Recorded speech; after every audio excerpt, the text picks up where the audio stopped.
2023 has been a really weird year in filmmaking for me, and I already touched on this in my last YouTube video, so go ahead and check this out afterwards if you haven't already, because this is a really crazy story.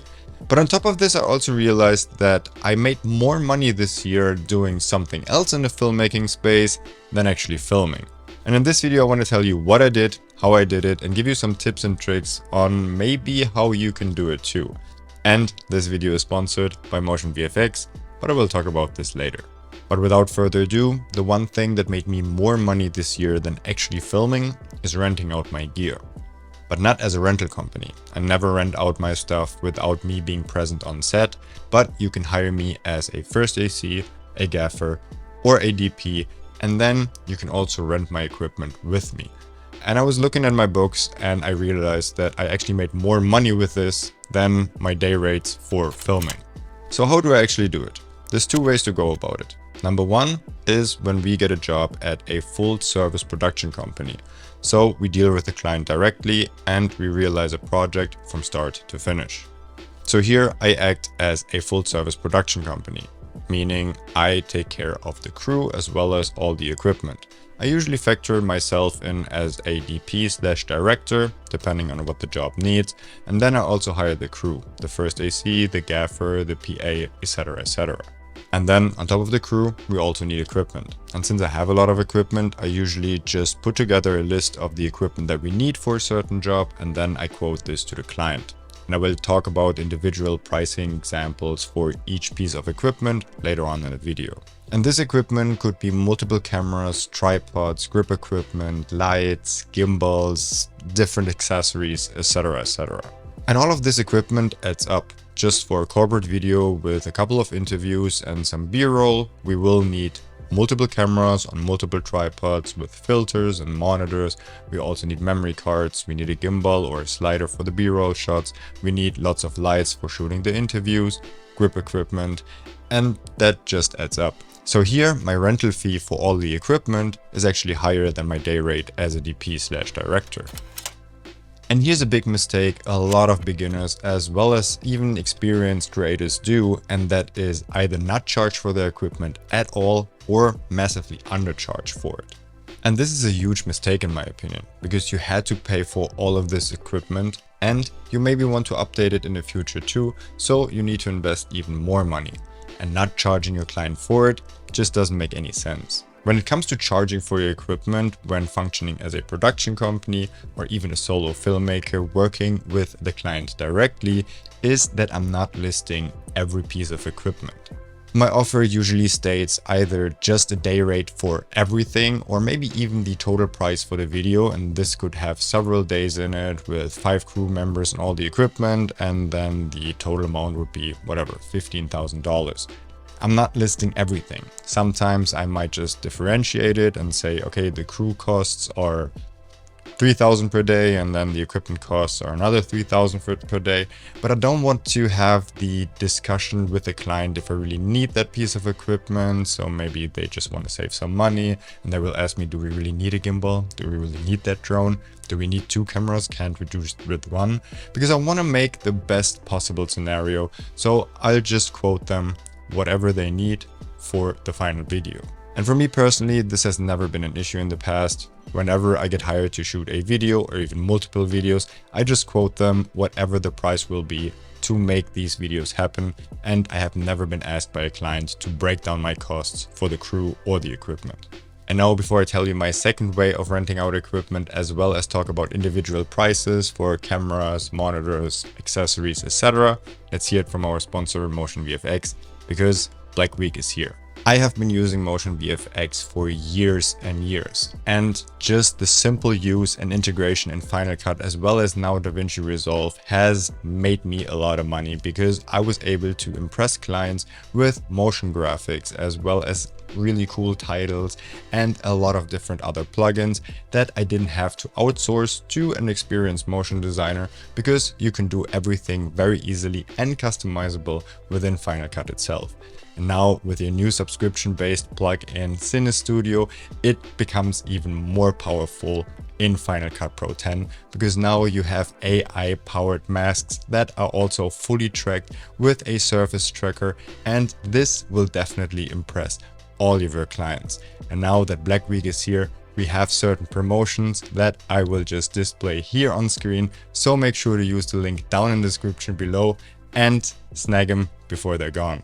And on top of Motion VFX promotion, I also run my own promotion, and my entire online store is 50% off for the entire week. And that includes my online store, as well as the LUTs and even the personal one-on-one coaching. So go check out my store down in the description below. And now let's hear it for the second scenario, how I rent out my gear. And this is when I'm being hired as an individual filmmaker for either the position of the DP, the first AC, or the gaffer.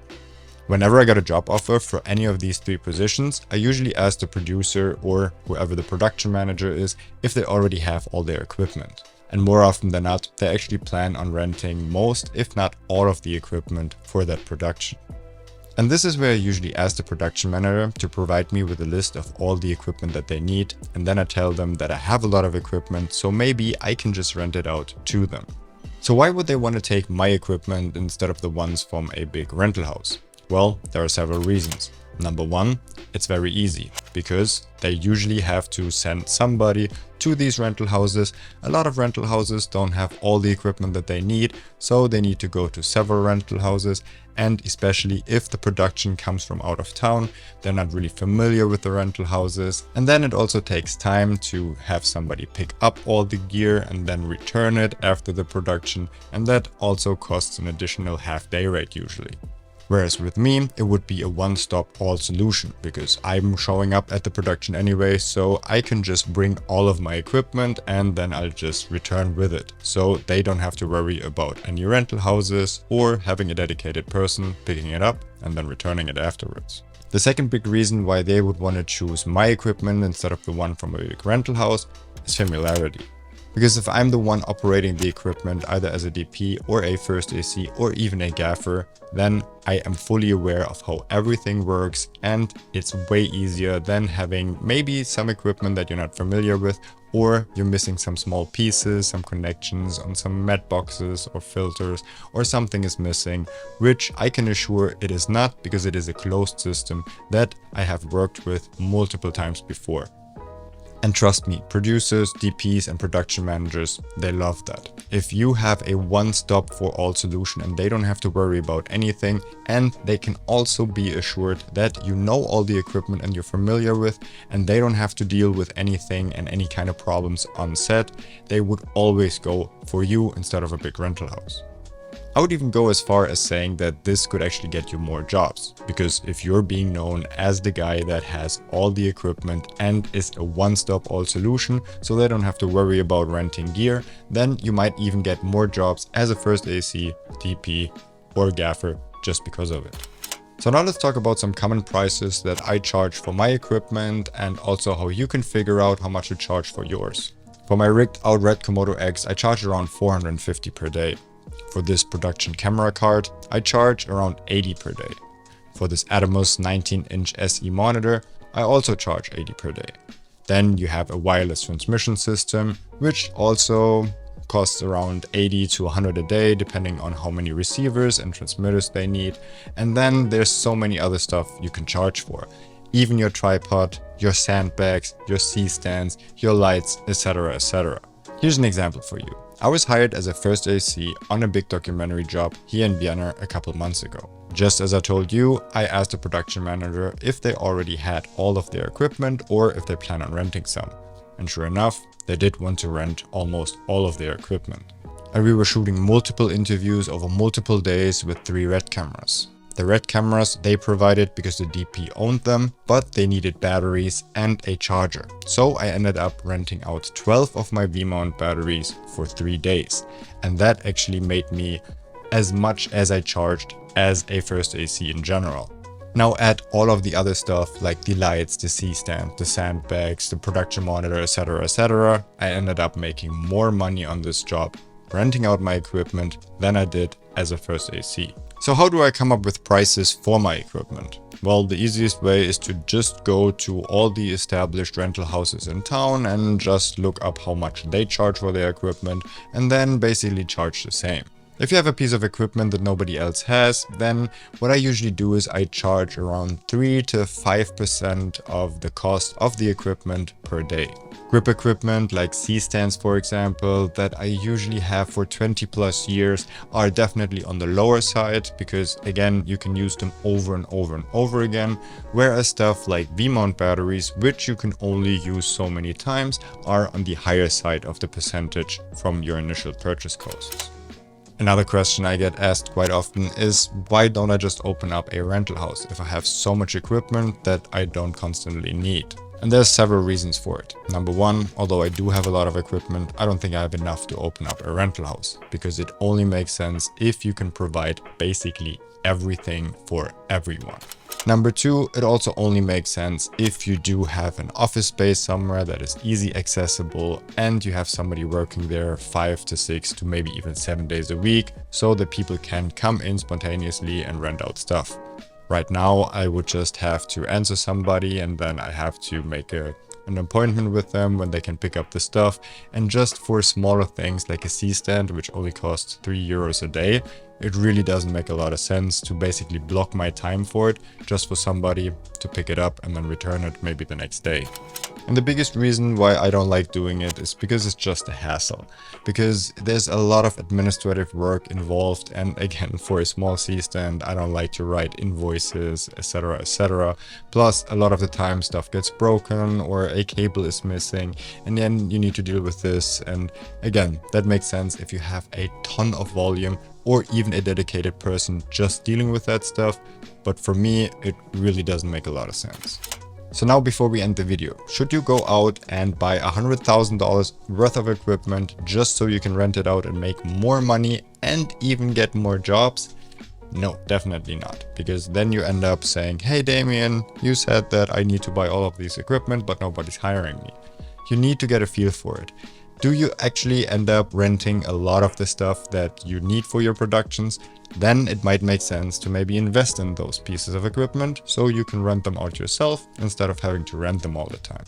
Number two, are you being hired as a first AC, DP or gaffer all the time and you're constantly on productions and you see that they do rent out all of the equipment for all of these productions, so maybe you could step in and provide the equipment for them. But you need to get a feel for it and not just as a beginner start out buying all that stuff, hoping that this will make the difference of you getting hired or not, because that is definitely not the case. But if you already have a decent amount of equipment, maybe just add up some of the stuff that is being used constantly, and maybe if you're new in town or you're just starting out, hit up a lot of producers locally and tell them, hey, I want to get jobs as a first AC gaffer or DP, whatever it is for you, and say that, hey, I can be a one-stop all solution. I have a lot of equipment, I have a car, so whenever you need something, you need equipment and me in this lower price range of maybe like $10,000 to $20,000 budgets, then I'm your guy and you can hire me and I bring all of my equipment.